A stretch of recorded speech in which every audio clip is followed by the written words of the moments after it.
আমি 100% আশাবাদী। এলাকার মানুষ স্বতঃস্ফূর্তভাবে আমাকে চেয়েছেন, মানুষের ইচ্ছা পূরণ করার জন্য আমি যাচ্ছি। মানুষের কাছে কোন কোন বিষয়গুলো নিয়ে যাবেন এই নির্বাচন? মানুষের উন্নয়নটাই আমরা বেশি করে দেখব।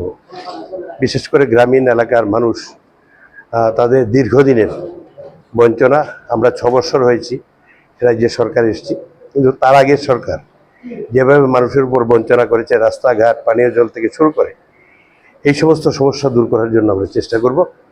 এবং আমাদের প্রধানমন্ত্রীজির যে চিন্তা এবং রাজ্যের মুখ্যমন্ত্রীর যে চিন্তা, যে রাজ্যকে এগিয়ে নিয়ে যাওয়ার জন্য, সেই চিন্তায় আমরা গ্রামীণ এলাকায় কাজ করব। বিরোধীরা একটা বরাবরই অভিযোগ করছে তারা এই নির্বাচনে প্রার্থী নমিনেশন দিতে পারছে না। এটা তাদের অভিনয়, এটা তাদের অভিনয়, কমপ্লিটলি অভিনয়। আপনাদের কাছে আমি এভিডেন্স দিয়ে বলতে পারি যে এক্সাম্পল যেমন মামুটিয়া, সেই দিন ওরা নমিনেশন দেওয়ার নাম করে গিয়ে এখানে নাটক করেছে। সেখানে বিডিও সাহেবের নেতৃত্বে সর্বদলীয় মিটিং হয়েছে। সেই মিটিংয়ে সিপিআইএমের এমএলএ উপস্থিত ছিলেন, স্বাক্ষর আছে মাইনরসে। ওনারা বলেছেন 15 তারিখ এবং 16 তারিখ 1 ঘন্টার জন্য আমরা সময় নেব।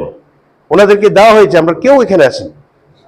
16 তারিখ 12টার পর ওরা এখানে অভিনয় করার জন্য, কিছু নাটক করার জন্য 2-4-5 জনকে নিয়ে নমিনেশন দেবো বলে গিয়ে হই হাল্লা করছে।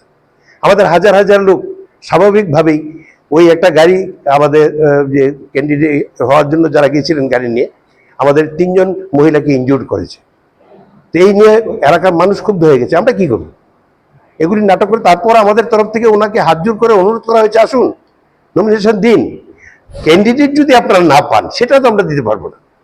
নিরাপত্তা পুলিশ যতটুকু দিচ্ছে যথেষ্ট, তারপরেও আমরা বলছি আসুন, আমরা আপনাদের সাহায্য করব, যাতে নির্বিঘ্নে এসে আপনারা নির্বাচনে অংশগ্রহণ করতে পারেন। কারণ আমরা গণতান্ত্রিক পদ্ধতিতে লড়াই চাই, গণতান্ত্রিক পদ্ধতিতে আমরা মানুষের রায় চাই।